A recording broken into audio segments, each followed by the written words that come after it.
Her şey yılçı içeri yılçı. İşte kayıkat sandığı. Şu an güç teypa. На часах 8 утра. Огонь охватил 60 гектаров земли сельскохозяйственного назначения. В видеообращении житель утверждает, подобное происходит не впервые, а ведь это огромная опасность для местных жителей, поскольку огонь может перекинуться на жилые участки. На чрезвычайную ситуацию власти отреагировали оперативно, и пожар удалось предотвратить.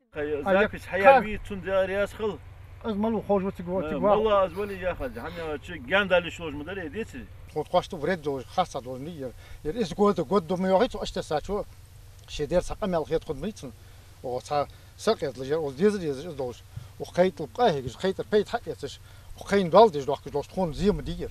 На место происшествия сразу выехали представители Министерства сельского хозяйства и Россельхознадзора Ингушетии. В ходе разбирательств приняли решение лишить руководителя сельскохозяйственного кооператива субсидий, которые предоставляются в рамках господдержки. Со слов Ильяза Келикова, каждый руководитель сельхозпредприятий в любом случае обязан следить за безопасностью своего участка. Издан приказ о том, что запрещается поджигать поля после уборки сельскохозяйственных культур.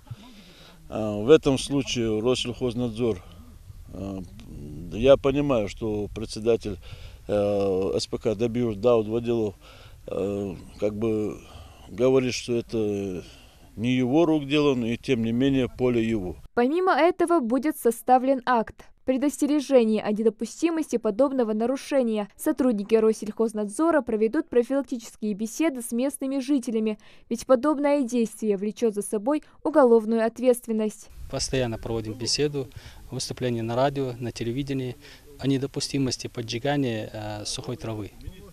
Тем более это может привести к экономическим и другим последствиям. Этого не должно быть.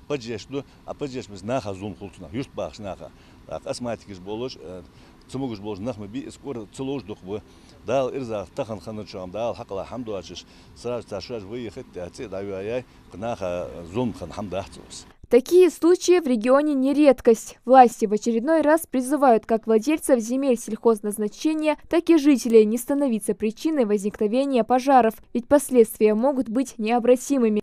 Малика Измайлова, Сулейман Костоев, Новости 24.